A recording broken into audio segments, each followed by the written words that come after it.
ചുമന്നുള്ളിയുടെ ഒരു ഉപയോഗം. നമ്മളുടെയൊക്കെ അടുക്കളയിലുള്ള ചുമന്നുള്ളി നമുക്ക് എന്തെല്ലാം അവസ്ഥകളിൽ ഉപയോഗിക്കാം. ഇന്നലെ വന്നിട്ടുള്ള ഒരു പേഷ്യൻ്റ്, അവർക്ക് വയറിന് കംപ്ലൈൻറ്റ് പറഞ്ഞു എൻ്റെ അടുത്ത്. എന്തെങ്കിലും ഒരു വീട്ടിൽ ഹോം റെമഡി എന്താ ഉപയോഗിക്കാൻ പറ്റാം എന്ന് ചോദിച്ചപ്പോൾ പെട്ടെന്ന് ഓർമ്മ വന്നത് ചെറിയുള്ളിയാണ്. ചെറിയുള്ളിയുടെ പ്രയോഗം ചിലർക്കെങ്കിലും അറിയായിരിക്കും. അതായത് ചെറിയുള്ളി നമുക്ക് അരിഞ്ഞ് പച്ചയ്ക്ക് കഴിക്കാം, തേൻ ചേർത്തിട്ട് കഴിക്കാം. അതുപോലെ തന്നെ നമുക്ക് ഈ ചെറിയുള്ളിയുടെ തോരൻ ഉപ്പേരിയായിട്ട് വെച്ചിട്ട് കഞ്ഞിയുടെ കൂടെ കഴിക്കാം. ഇതിന് ഒരു ഹീലിംഗ് പ്രോപ്പർട്ടി ഉണ്ട്. അതായത് മുറിവ് ഉണക്കാനുള്ള ഒരു കഴിവ് ചെറിയുള്ളിക്കുണ്ട്.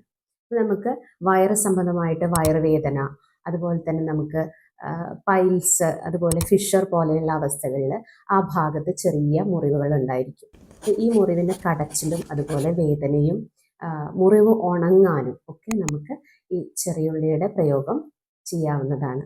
പൈൽസ് ഉള്ള കണ്ടീഷനിൽ നമുക്ക് ചെറിയുള്ളി ചെറുതായിട്ടൊന്ന് മൂപ്പിച്ചിട്ട് അത് കഴിക്കുക. അതിൻ്റെ കൂടെ തന്നെ നമുക്ക് പൊടിയരി കഞ്ഞിയിൽ അല്പം തേങ്ങാപ്പാൽ ചേർത്ത് കഴിച്ചു കഴിയുമ്പോൾ ആ മുറിവ് ഉണങ്ങാൻ ചെറിയുള്ളിയുടെ പ്രയോഗവും, അതുപോലെ തന്നെ ഈ തേങ്ങാപ്പാൽ ചേർത്തിട്ടുള്ള കഞ്ഞി ഉപയോഗിക്കുന്നത് കൊണ്ട് നമുക്ക് മോഷൻ ടൈറ്റ് ആവാതിരിക്കാനും സഹായിക്കും. പോലെയുള്ള പുതിയ അറിവുകൾക്ക് വേണ്ടിയിട്ട് എൻ്റെ ചാനൽ ഫോളോ ചെയ്ത് സപ്പോർട്ട് ചെയ്യും.